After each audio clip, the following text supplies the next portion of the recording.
I'm Morgan Ingram, 32 years old, an ER nurse and a single mother. 3 weeks ago, at my sister's wedding, in front of 200 guests, she grabbed the microphone and said, "My sister is a single mother, unwanted by anyone." The room laughed. My mother chimed in from her table, "She's a used product." My father covered his mouth to hide his smirk. My 5-year-old son, Ethan, was sitting right beside me, his small hand gripping mine, his eyes wide with confusion as he watched everyone laugh at his mother. But there was one person who didn't laugh, and what he did next changed everything. Before I tell you the rest, please take a moment to like and subscribe, but only if you genuinely want to hear this story. Where are you watching from? What time is it there? Drop a comment and let me know. To understand how things got to that point, I need to start from the beginning. Growing up in our 4-bedroom colonial in Greenwich, Connecticut, I learned early that there were two types of daughters in the Ingram household: the princess and the workhorse. Vivian was the princess. 4 years younger, blonde like our mother, with the kind of effortless charm that made teachers forget about late assignments and boys forget about other girls. From the moment she could walk, she was Daddy's little angel and Mommy's mini-me. Me? I was the responsible one, which in Ingram family code meant I was the one who didn't need attention because I could handle things on my own. When prom came around, Vivian got a $500 Sherry Hill gown, blush pink, hand-beaded, the kind that made other girls gasp when she walked into the venue. When my prom came 2 years earlier, my mother had looked at me over her reading glasses and said, "Morgan, you don't need all that. You're the simple type, it suits you." I wore a dress from the clearance rack at Macy's. $63. I still remember the price because I'd saved my babysitting money to buy it myself. Our bedrooms told the story too. Vivian had the corner room with the balcony overlooking the garden, white furniture, fairy lights strung across the ceiling like something out of a magazine. My room was at the end of the hall, next to the utility closet, furnished with hand-me-downs from our grandmother's estate. I didn't hate Vivian for any of it. How could I? She was just a kid benefiting from a system she didn't create. But I did wonder, sometimes late at night, what I had done wrong. What fundamental flaw existed in me that made my own parents look right through me. I didn't know then that this pattern would follow me all the way to her wedding day. I met Kevin at 24, during my second year as an ER nurse at Hartford General. He was a pharmaceutical sales rep, charming, confident, the kind of man who made you feel like the only person in a crowded room. We married a year later. My parents attended the wedding, but spent most of the reception talking about Vivian's upcoming internship at a prestigious PR firm in Manhattan. "She's going places," my mother kept telling the guests. "Both my girls are doing well, but Vivian, she's something special." At my own wedding reception, the marriage unraveled faster than I could have imagined. Kevin had a gift for making me feel small, questioning my choices, criticizing my appearance, isolating me from friends. By the time I discovered he was sleeping with his regional manager, I was 7 months pregnant and had lost most of my sense of self. The divorce was finalized when Ethan was 14 months old. I was 27, alone, working night shifts while my son slept at a daycare that charged by the hour. My mother's response to the news? A long sigh, followed by, "I always worried you didn't know how to keep a man happy. Vivian would never let this happen to her." My father said nothing. He never did. Vivian texted me once during the whole ordeal. "That sucks. But honestly, you always pick the wrong guys. Maybe try therapy?" No offer to help, no checking in on Ethan, no acknowledgement that I was drowning. I didn't need their pity. I told myself that every night as I heated up instant noodles after a 12-hour shift, Ethan asleep in his crib in our cramped 1-bedroom apartment, I just needed them to stop treating my pain like entertainment. Daniel Mercer entered the picture 2 years before the wedding. Vivian met him at a charity gala, some black tie event benefiting foster children. He was a children's rights attorney, the kind who took pro bono cases for families who couldn't afford representation. handsome in a quiet way, with kind eyes and a habit of actually listening when people spoke. The first time I met him was at a family dinner at my parents' house. Vivian had been dating him for 3 months and wanted to show him off. He shook my hand, noticed Ethan hiding behind my legs, and immediately crouched down to the boy's level. "Hey, buddy, I like your dinosaur shirt. Is that a T-Rex?" Ethan had beamed. No one in my family ever paid him that kind of attention. Throughout the dinner, I caught Daniel watching the family dynamics with a lawyer's observant eye. The way my mother redirected every conversation back to Vivian. The way my father laughed at Vivian's jokes but barely acknowledged mine. The way I automatically cleared the dishes while Vivian remained seated, checking her phone. Later, as I was loading my car, Daniel appeared beside me. "Does your family always treat you like that?" he asked quietly. I was so startled I almost dropped Ethan's diaper bag. "Like what?" "Like you're invisible." I forced a laugh. "That's just how we are. Vivian's the star, I'm the supporting cast." He didn't laugh, just nodded slowly, something unreadable in his expression. "You're a good mother," he said. "Ethan's lucky to have you." Then he walked back inside. I didn't understand why those words made my eyes sting, or why, for weeks afterward, I kept replaying that brief conversation in my head. The wedding invitation arrived in a cream envelope with gold calligraphy, so thick and expensive it felt more like a royal summons than an invitation. "Vivian Marie Ingram and Daniel James Mercer request the pleasure of your company." The venue was the Carlyle, a 5-star hotel in Manhattan, with a ballroom that had hosted senators, celebrities, and at least one minor European royal. 200 guests. Estimated budget, $150,000, funded entirely by my parents. For context, when I got married, my parents contributed exactly $2,000 and complained about it for months afterward. The invitation came with conditions. Vivian called me 2 weeks before the wedding. "Morgan, I need to discuss some things." "Of course, what's up?" "First, please wear something understated. Pastels or neutrals only. I don't want anyone drawing attention away from me." I'd planned to wear a deep green dress I'd been saving for. "Okay, I can do that." "Second," she paused. "Do you really have to bring Ethan? He's 5. He'll probably get fussy and ruin the ceremony." "Vivian, I don't have anyone to watch him. Kevin's not in the picture and—" "Fine," she cut me off. "But keep him quiet, and you'll be at a table in the back so you can take him out quickly if he makes a scene." The morning of the wedding, my mother called. "Morgan, I've spoken with the event coordinator. You and the boy are at table 23, near the service entrance. Don't make a fuss about it. This is Vivian's day, and we can't have any distractions." Distractions. That's what my 5-year-old son was to them. I should have seen it then. The setup, the positioning, the careful orchestration of my humiliation. But I didn't. I just wanted to survive the day. The Carlisle ballroom was breathtaking, soaring ceilings dripping with crystal chandeliers, white roses cascading from every surface, a string quartet playing Vivaldi in the corner. The kind of wedding you see in bridal magazines, the kind that makes guests whisper about how lucky the couple must be. I wore a dove gray cocktail dress I'd found on sale. Modest, forgettable, exactly what Vivian had demanded.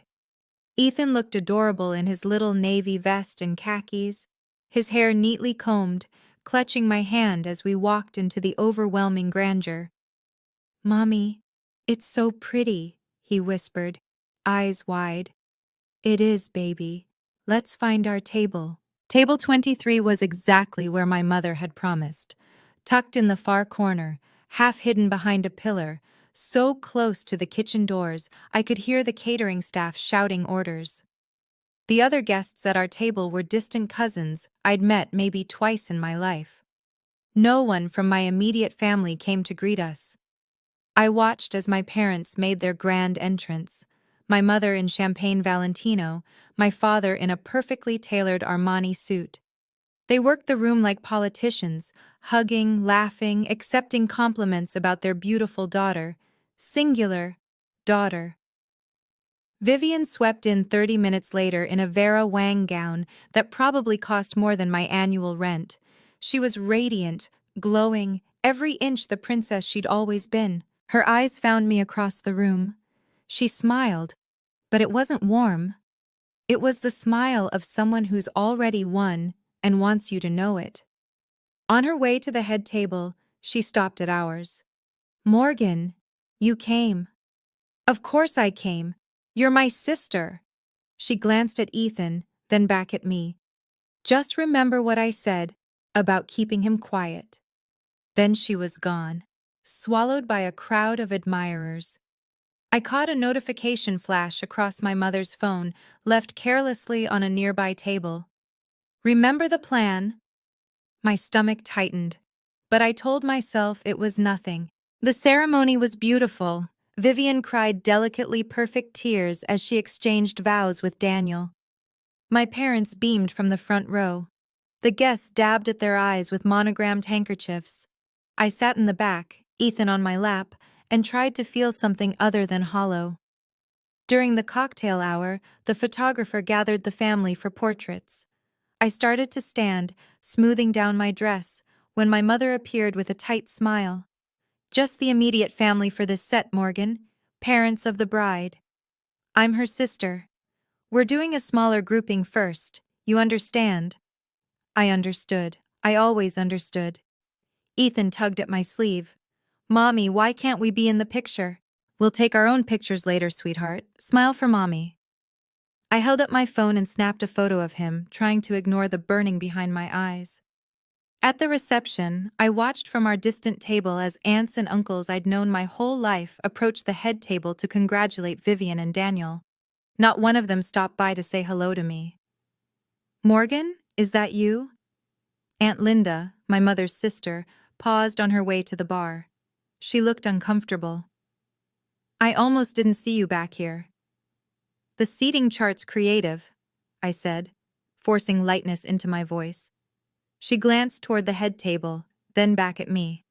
Something like guilt flickered across her face. "Patricia's always had her preferences, I'm sorry, honey."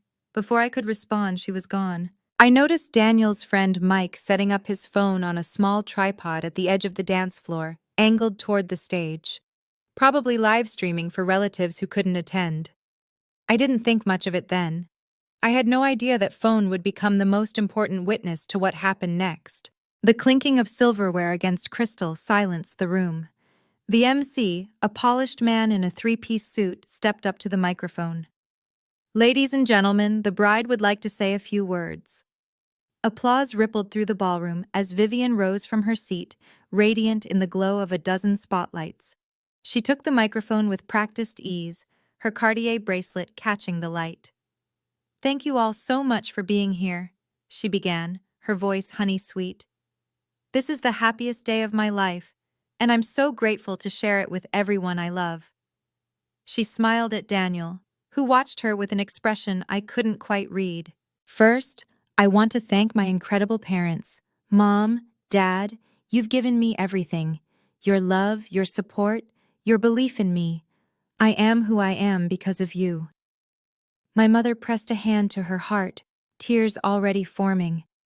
My father nodded proudly. "And I want to talk about family," Vivian continued, her tone shifting slightly. "About what family really means.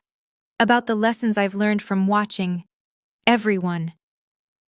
Her eyes swept the room and landed on me. The warmth in her expression cooled. "Especially my sister." Ethan perked up beside me. "Mommy, Aunt Viv is talking about you." "I know, baby. Shh." But something in Vivian's smile made my blood run cold. It wasn't affection. It wasn't gratitude. It was anticipation. "Morgan, could you stand up?" Vivian called out, her amplified voice bouncing off the chandeliers. "I want everyone to see you." 200 faces turned toward our corner table. My legs felt like they were filled with concrete, but I stood. Ethan looked up at me confused. "There she is," Vivian said, her smile widening. My big sister. The one who taught me so many valuable lessons about life. See, my sister Morgan is a single mother. The words hung in the air, sharp and deliberate. A few guests shifted uncomfortably. Vivian's smile didn't waver. She got married young, had a baby, and then, well, things didn't work out. She tilted her head in mock sympathy. Her husband left her. Couldn't handle it, I guess. And now she's alone. Scattered nervous laughter from the crowd. I felt my face flush hot. My sister is unwanted, Vivian continued, her voice carrying a theatrical sigh. No man wants her. I mean, can you blame them? She's got baggage now, a kid, bills, that whole mess. More laughter, bolder this time. A few of Vivian's sorority sisters at a nearby table giggled into their champagne. I couldn't move, couldn't breathe. Then, from the head table, my mother's voice rang out clear as a bell. She's a used product. The room erupted, 200 people laughing, my mother laughing, my father covering his mouth, shoulders shaking with barely contained amusement. I looked down at Ethan. His small face was crumpled with confusion, his eyes darting between me and the laughing crowd. Mommy? His voice was tiny, scared. Why is everyone laughing at you? I couldn't answer. My throat had closed completely. I saw the notes in Vivian's hand then. Typed, prepared, rehearsed. This wasn't a spontaneous joke. This was planned, scripted. A coordinated attack disguised as a wedding speech. But you know what? Vivian was saying, riding the wave of laughter. Morgan taught me a valuable lesson. She showed me exactly what not to do with my life. So really, I should thank her. She raised her champagne glass toward me. To Morgan, my cautionary tale. The guests raised their glasses. Some were still laughing.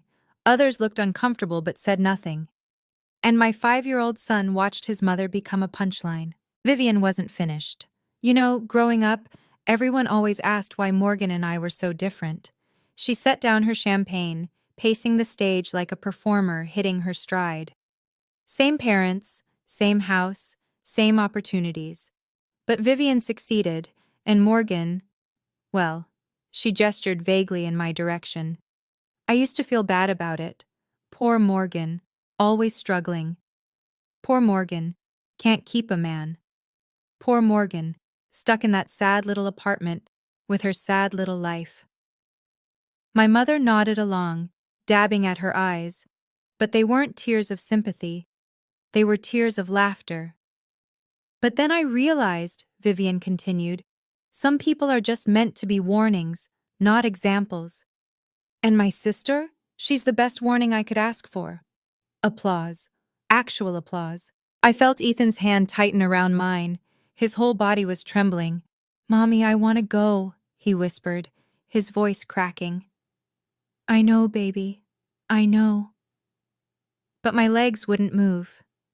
I was frozen, pinned under the weight of 200 judging eyes, my mother's cruel laughter, my father's complicit silence.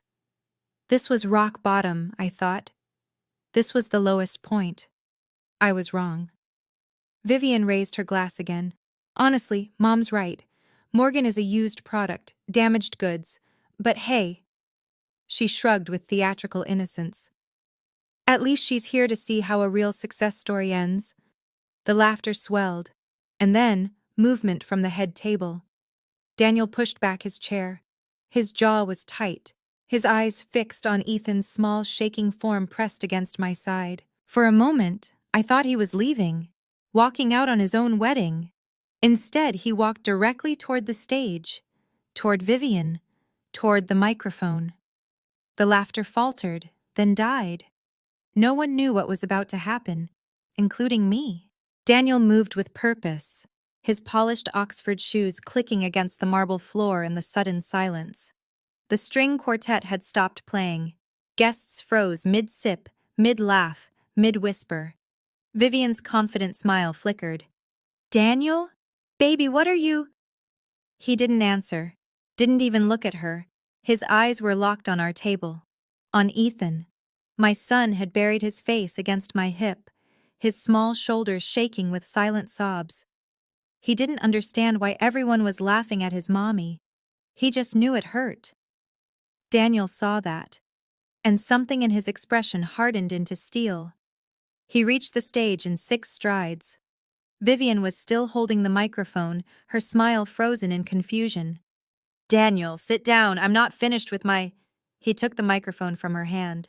Not grabbed, not snatched, just calmly, firmly removed it from her grip like confiscating a dangerous object from a child. "Daniel!"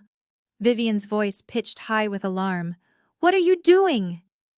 The ballroom had gone completely silent, 200 people holding their breath.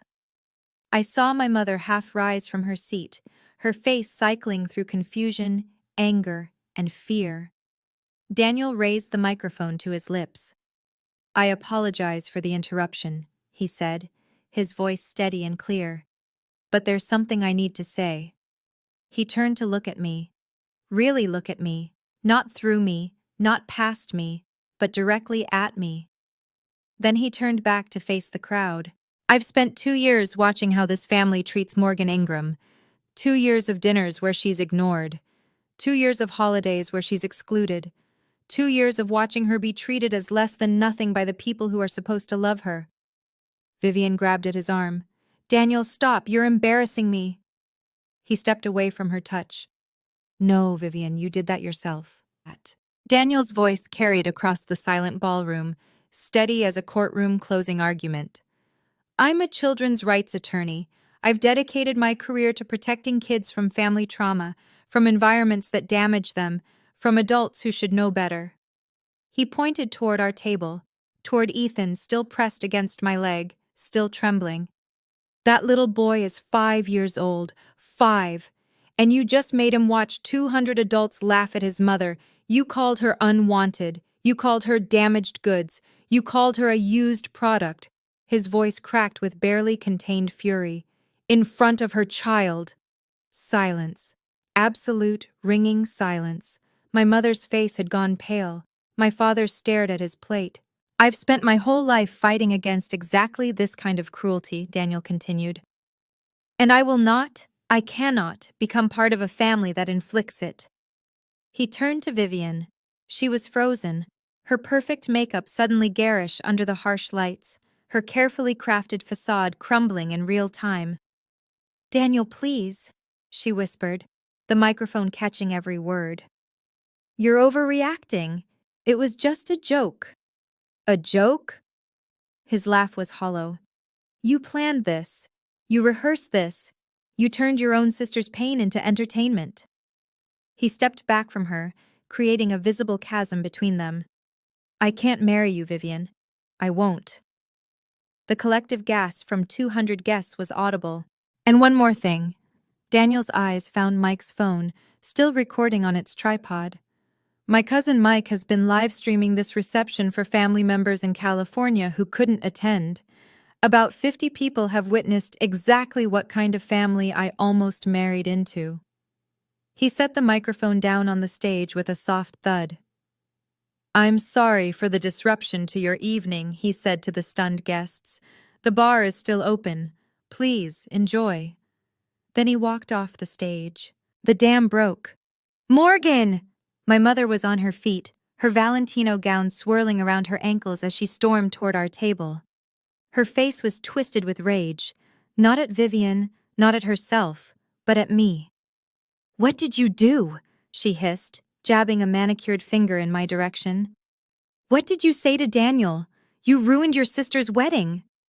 "Mom, I didn't. You've always been jealous of her."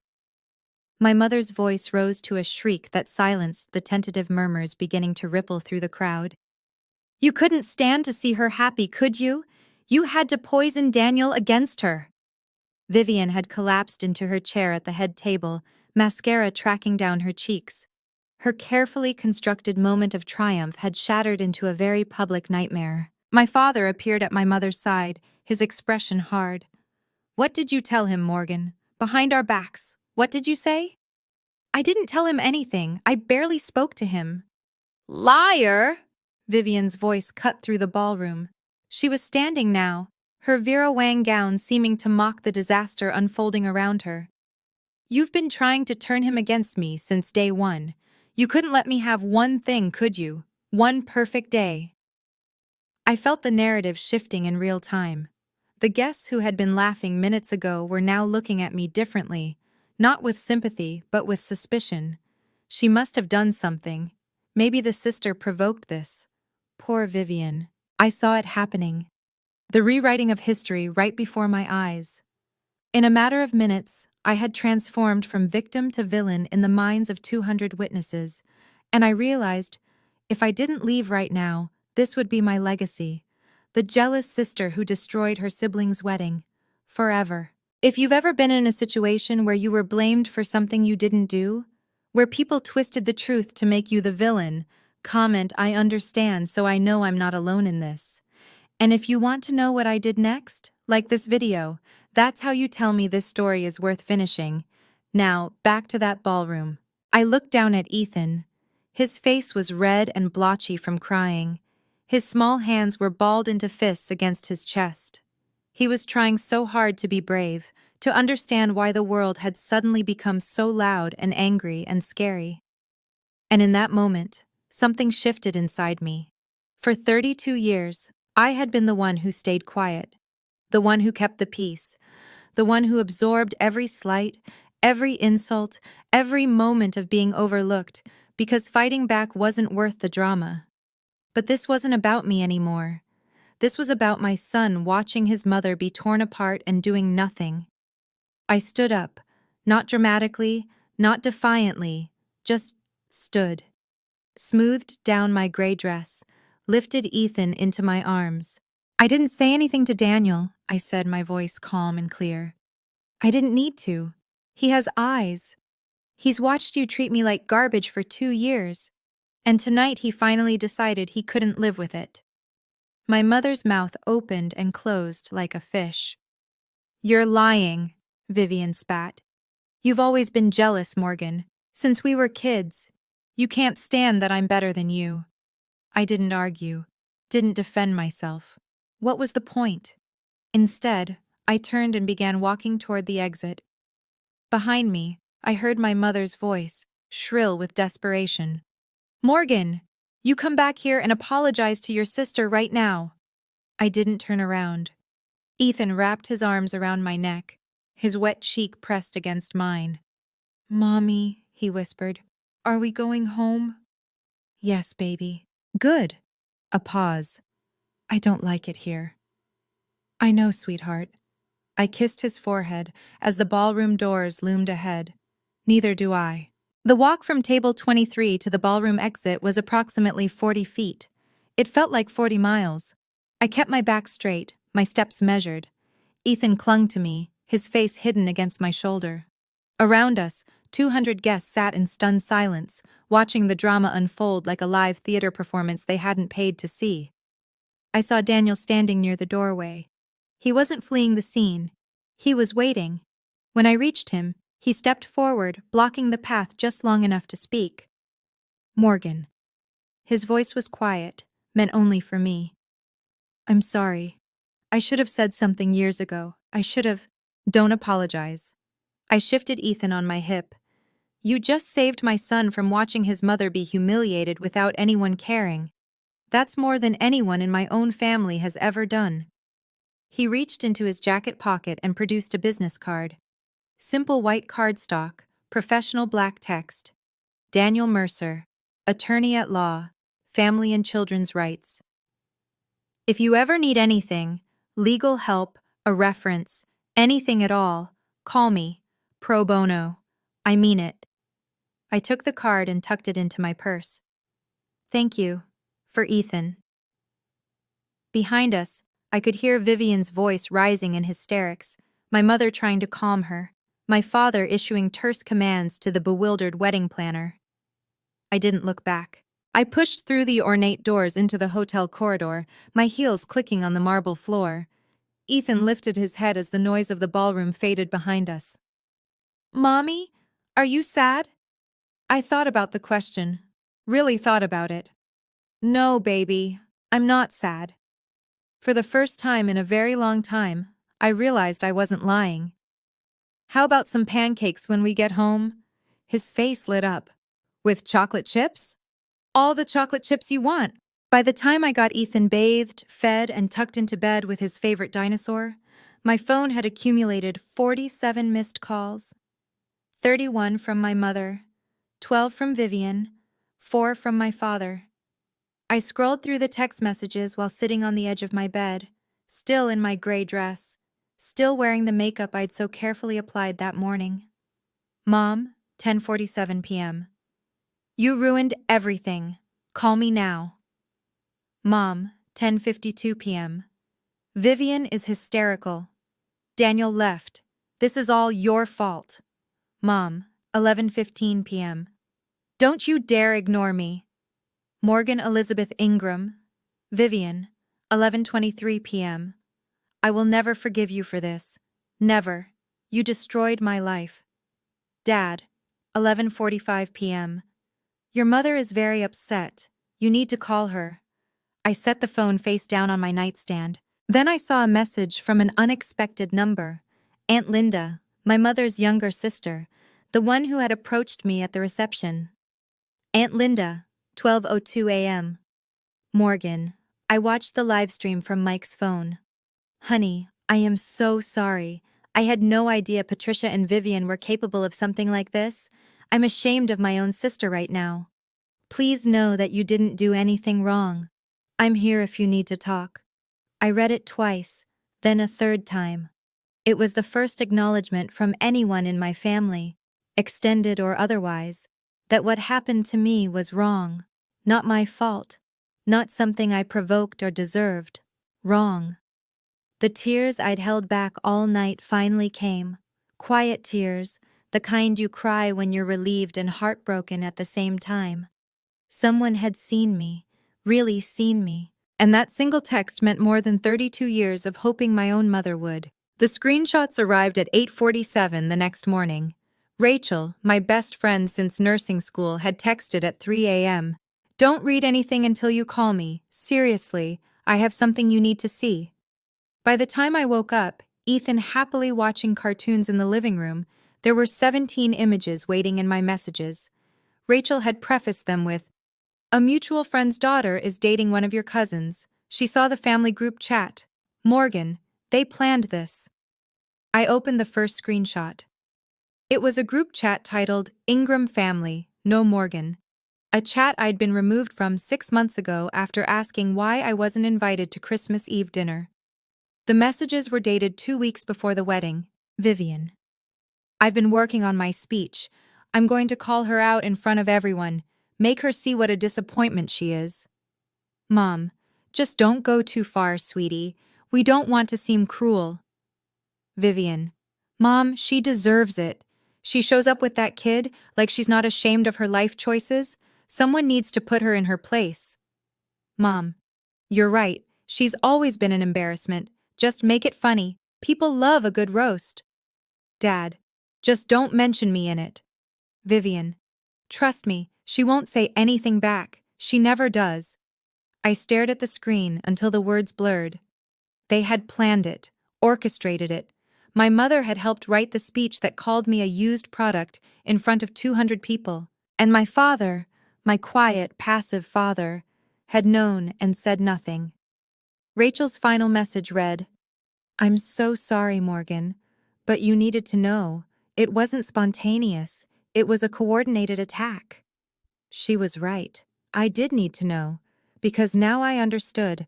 There was nothing left to save. I sat with the screenshots for a long time. Ethan had fallen asleep on the couch, worn out from the chaos of the night before, his small chest rising and falling in peaceful rhythm. I watched him sleep and felt something settle inside me, something clear and cold and final. For 32 years, I had been chasing something that didn't exist. My mother's approval, my father's attention, my sister's respect.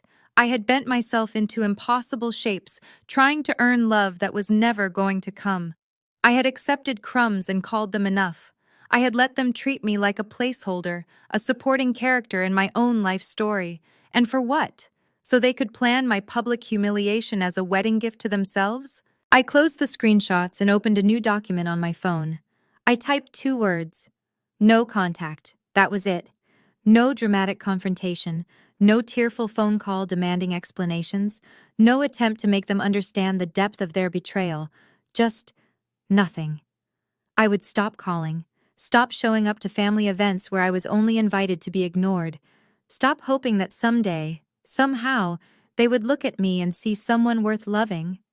I wasn't going to announce it, wasn't going to give them the satisfaction of a scene they could spin into more evidence of my instability or jealousy. I would simply disappear from their lives the way they had always wanted me to. Quietly, completely, permanently. My phone buzzed with another call from my mother. I declined it and blocked the number. Then Vivian's. Blocked. Then my father's. Blocked. I looked at Ethan, still sleeping peacefully, and felt something unfamiliar loosen in my chest. Not anger, not grief, relief. "We're going to be okay, baby," I whispered to him. "I promise." They showed up 3 days later. I was just getting home from work, Ethan chattering happily about the finger painting he'd done at daycare, when I saw them standing on the steps of my apartment building. My mother in a cashmere coat, my father in his usual golf attire, both looking like they'd taken a wrong turn into the wrong neighborhood. "Morgan," my mother's voice was ice, "we need to talk." Ethan's grip tightened on my hand. "Mommy, why is Grandma here?" "I don't know, sweetheart. Go wait inside with Mrs. Patterson, okay? I'll be right there." My elderly neighbor had already appeared in her doorway, drawn by the tension in the hallway. She gave me a knowing look and held out her hand to Ethan. "Come on, honey, I just baked cookies." Once he was safely inside, I turned to face my parents. "You blocked our numbers," my mother said, her voice trembling with outrage. "After what you did to your sister, you blocked us?" "After what I did? You poisoned Daniel against Vivian. You destroyed her wedding. The venue is demanding full payment. The caterers won't refund a dime. Do you have any idea how much money you've cost this family?" I laughed. I couldn't help it. A sharp, bitter sound that made my mother flinch. "I didn't do anything, Mom. Vivian stood up and called me unwanted in front of 200 people. You called me a used product. Daniel made his own decision based on what he witnessed." "It was a joke." My mother threw her hands up. "A harmless joke that you—" In front of my 5-year-old son. My voice dropped to a dangerous calm. "You humiliated me in front of Ethan. He asked me why everyone was laughing at his mommy." For the first time, something flickered in my mother's eyes, something almost like guilt. But it vanished as quickly as it came.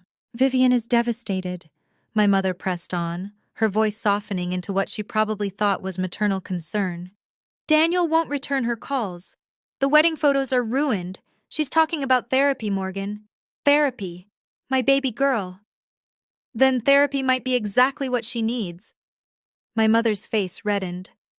"How dare you? Mom." I held up a hand. "I'm going to say this once, and then I want you to leave." She fell silent, shock flickering across her features. In 32 years, I had never interrupted her. "I didn't poison Daniel against Vivian. I barely spoke to him. He made his choice because he watched how this family treats me, how you treat me, and decided he couldn't be part of it. That's not—" "I'm not finished." The words came out steady, unflinching. "You planned that speech. I've seen the group chat screenshots. You helped Vivian decide exactly what to say. You knew she was going to humiliate me and you encouraged it." My mother went pale. My father shifted uncomfortably, suddenly fascinated by a scuff mark on the hallway floor. "Vivian is crying?" I continued. "Good. Maybe now she'll understand what it feels like. I've been crying since I was 12 years old, trying to figure out why my own mother looked at me like a disappointment." "Morgan, that's not fair. You called me a used product, Mom. In front of my child. In front of 200 people. And you're standing here asking me to apologize?" The silence stretched between us like a chasm. "I love you," I said quietly. "I've spent my whole life loving you and hoping you'd love me back. But I can't do this anymore. I won't raise Ethan in an environment where he learns that abuse is acceptable if it comes from family." I stepped toward my door. "Please leave. If you've ever had to set a boundary with someone you loved, even when it broke your heart, comment boundaries. So I know you understand. And if you want to hear what happened next, keep watching, because what I'm about to tell you proves something important. Sometimes walking away is the most powerful thing you can do. Let me take you back to that hallway." My mother's face cycled through a dozen emotions in 3 seconds: disbelief, rage, hurt, calculation, before landing on her weapon of choice: tears. "Morgan." Her voice cracked artfully. "You're going to regret this. When I'm gone someday, you'll wish you'd been a better daughter." The guilt trip, classic Patricia Ingram. A year ago, it would have worked. 6 months ago, it would have made me apologize. Even a week ago, I might have hesitated. But that was before she laughed at her own daughter being called worthless, before she added her own knife to the wound, before I watched my son's face crumble as his grandmother made his mother into a punchline. "Maybe," I said. "Or maybe I'll look back and know that I protected my child from the same damage you did to me."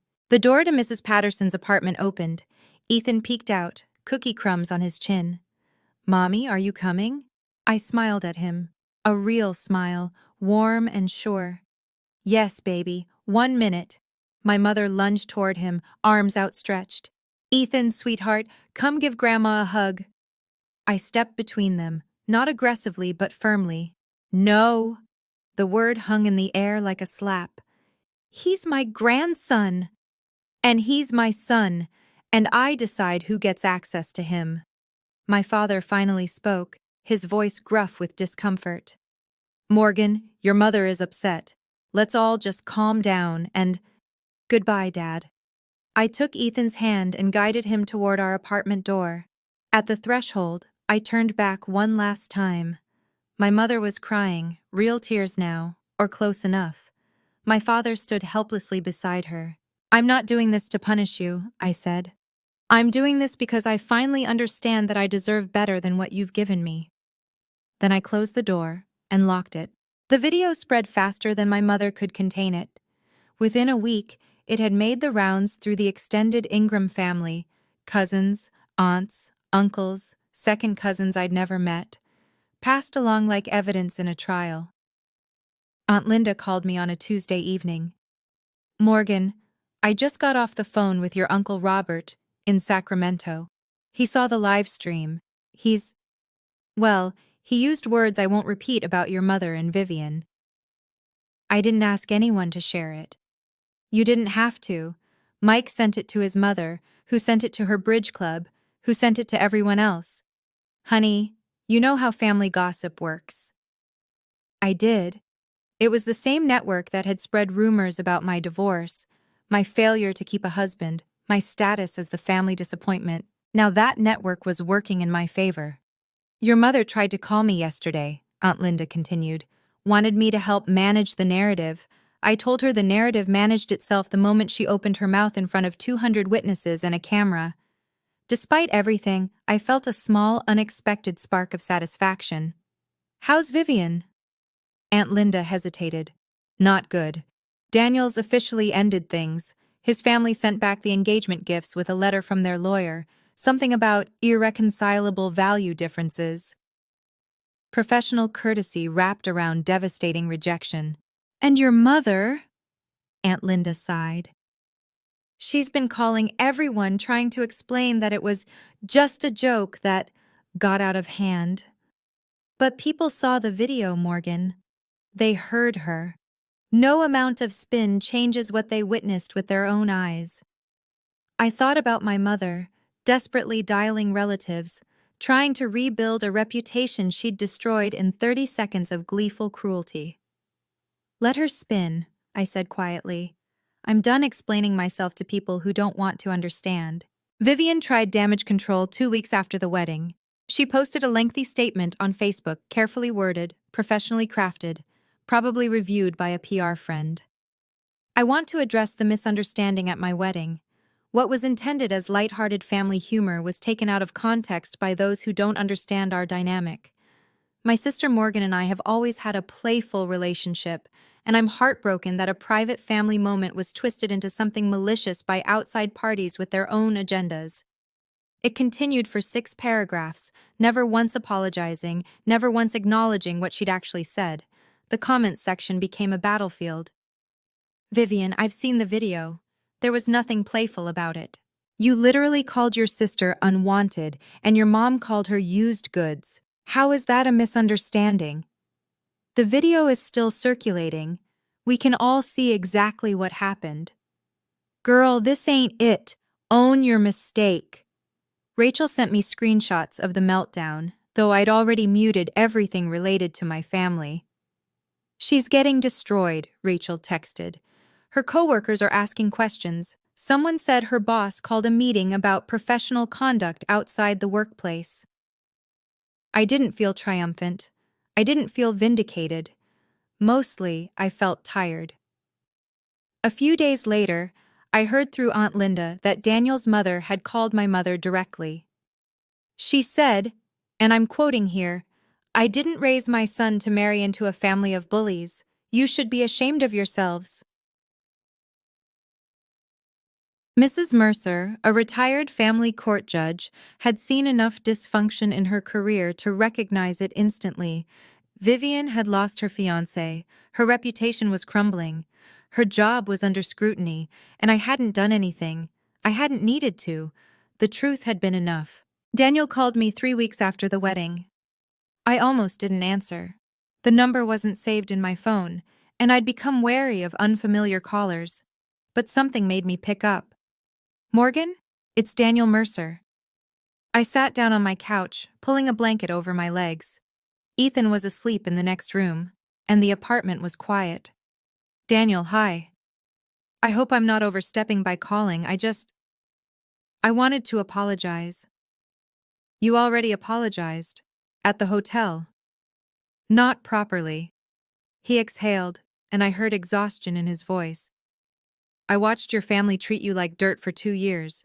2 years, Morgan, and I told myself it wasn't my place to say anything, that Vivian would grow out of it, that they were just difficult. You didn't know how bad it was." I knew enough. His voice hardened with self-recrimination. "I'm a children's rights attorney. I've built my career on recognizing toxic family dynamics, and I stood by and let it happen because I was in love with someone who didn't deserve that love." I didn't know what to say to that. The rawness of his confession left me speechless. "That night," he continued, "when I saw Ethan's face, God, Morgan, that little boy watching his mother be destroyed for entertainment, I couldn't stay silent anymore." "You didn't just stay silent. You ended your own wedding. It was the right thing to do. The only thing." He paused. "I meant what I said about legal help. If you ever need assistance with custody issues, or if your family tries to harass you, anything, I will help. No strings, no charge." "Why?" "Because your son deserves to have someone in his corner, and so do you." I felt tears prick my eyes, but they weren't sad tears. "Thank you, Daniel, for everything." 6 months passed. Strange how life rebuilds itself when you remove the people who kept tearing it down. I received a promotion at work, senior charge nurse, ER department. My supervisor called me into her office on a random Tuesday and said, "Morgan, your patient satisfaction scores are the highest in the unit.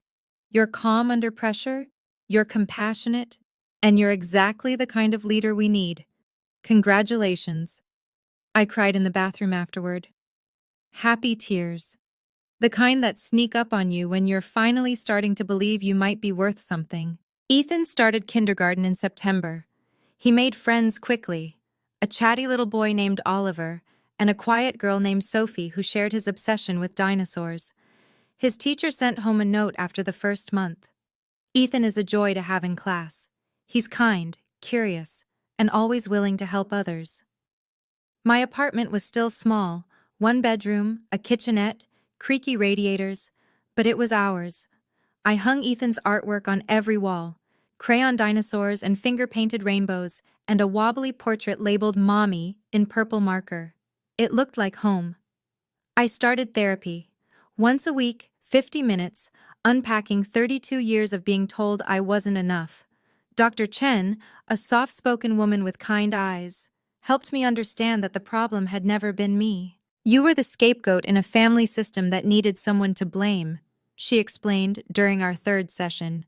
Your worth was never determined by their inability to see it. I also started dating again. Casually. Carefully. A nurse from the pediatric unit asked me to coffee, then dinner. Nothing serious, but the idea that someone might want to know me, the real me, felt revolutionary. For the first time in my life, I wasn't waiting for permission to be happy. I was just happy. The attempts at contact came in waves. First, a birthday card for Ethan, arriving 2 weeks late with no return address, though I recognized my mother's handwriting. Inside, $100 bill and a note. To our grandson, we miss you.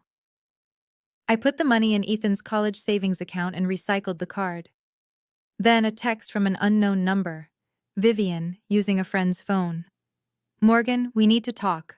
I've been doing a lot of thinking. Call me. I didn't call. A few weeks later, a voicemail from my mother, her voice pitched in that particular tone of wounded victimhood she'd perfected over decades. Morgan, this has gone on long enough. Family is family. You can't just cut us out forever. I'm your mother. Don't I deserve a chance to explain? I deleted it without finishing. The hardest one came from my father. He showed up at my workplace, something he'd never done in the 8 years I'd been a nurse. I found him waiting in the lobby, looking uncomfortable and out of place among the worried families and beeping equipment. 5 minutes, he said when I approached. Please. We stepped outside into the gray November afternoon. Your mother is struggling, he said. She cries every day. Vivian won't leave her room. The family Thanksgiving was... He trailed off. Was what, Dad? Empty. I waited. I know what happened wasn't right. The admission seemed to cost him something. But Morgan, your mother loves you in her own way. She doesn't know how to... Dad. I cut him off, gently but firmly. I spent 32 years waiting for Mom to love me in a way that didn't hurt. I can't wait anymore. And I won't let Ethan grow up waiting too. He nodded slowly, something crumbling behind his eyes. I understand, he said quietly. And for the first time, I believed he did. Today, as I record this, it's been 8 months since my sister's wedding. I'm sitting in our little apartment, Ethan asleep in the next room, his nightlight casting dinosaur shadows on the ceiling. Tomorrow is his 6th birthday. I've got a homemade cake in the fridge, chocolate with too much frosting, just the way he likes it, and a second-hand bike waiting in my neighbor's storage unit, wrapped in a bow I tied 3 times to get right.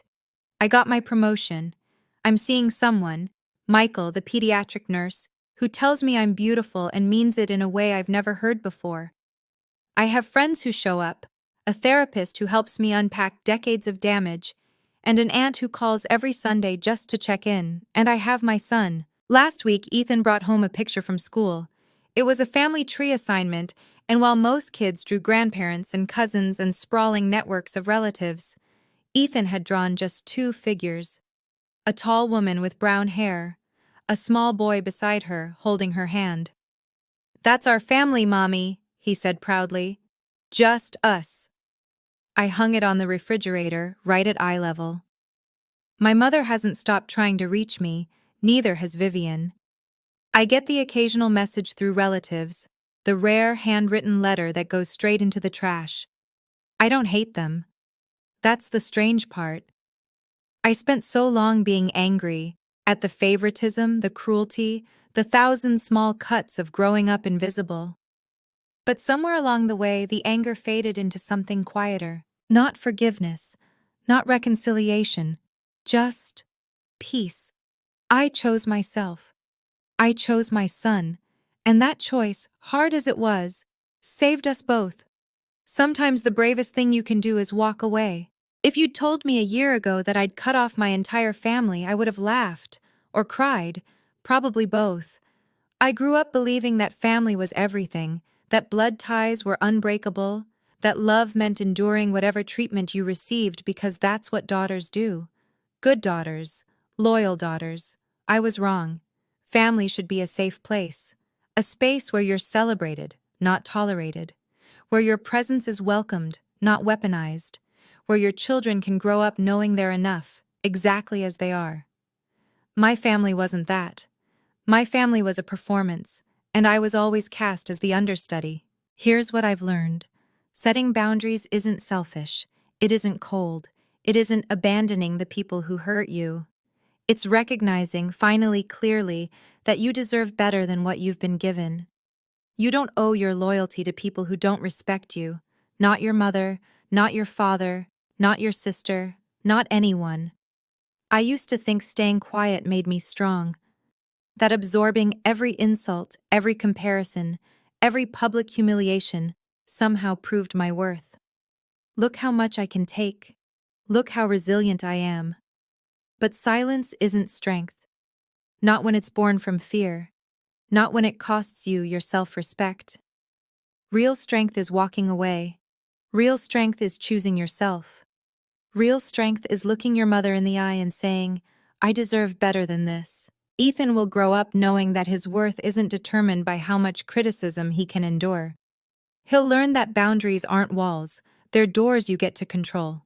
He'll understand that love doesn't look like public mockery or strategic cruelty or jokes designed to wound. That's my legacy. Not the Ingram family name, just a mother who chose her son and herself. For those wondering what happened to everyone else, here's what I know. Vivian started therapy, according to Aunt Linda. Real therapy, with a licensed professional, working through issues that apparently run deeper than anyone realized. I don't know the details, and I don't need to. I hope she finds whatever she's looking for. I hope she becomes someone capable of genuine kindness. But that's not my journey to witness. My mother continues to call me difficult and unforgiving to anyone who will listen. She's rewritten the narrative so thoroughly that some relatives believe the wedding incident was my fault, that I provoked Vivian, that Daniel was always unstable, that the whole thing was blown out of proportion. I don't correct them. The people who matter know the truth. My father sent me a text a few weeks ago, just 3 words. I'm sorry. No explanation, no excuses, no request to reconcile. I read it, sat with it for a long time. Then I put my phone down and went about my day. Maybe someday I'll respond. Maybe I won't. Healing isn't linear and forgiveness isn't a requirement. Aunt Linda has become the family I always needed. She drives down from Hartford every other month to take Ethan to the Children's Museum, loads me up with Tupperware of homemade soup, and never once pressures me to give your mother another chance. Family is who shows up, she told me once, over coffee in my cramped kitchen, not who shares your last name. She was right. Daniel Mercer sent Ethan a dinosaur encyclopedia for his birthday. No note, no strings, just a gift from someone who remembered a scared little boy and wanted to make him smile. Small kindnesses, they add up. They mean more than 200 laughing guests ever could. So that's my story. A wedding that became a funeral, not for a marriage, but for 32 years of trying to earn love that was never coming. A 5-year-old boy who taught his mother that some people are worth fighting for, and some aren't. A choice to walk away, not in defeat, but in victory. I'm not telling you this because I want pity. I stopped needing pity somewhere between the 47th missed call and the first morning I woke up without dreading my phone. I'm telling you this because I know I'm not alone. Some of you watching this have mothers who look through you. Sisters who compete instead of celebrate. Fathers who stay silent when they should speak up. Family gatherings that feel like minefields. Some of you have already walked away. Some of you are still trying to figure out how, and some of you are still hoping, like I did for so long, that if you just try harder, love better, make yourself smaller, eventually they'll see your worth. They won't. Not because you're not worthy, because they can't. And that's not your failure to fix. Thank you for listening to my story.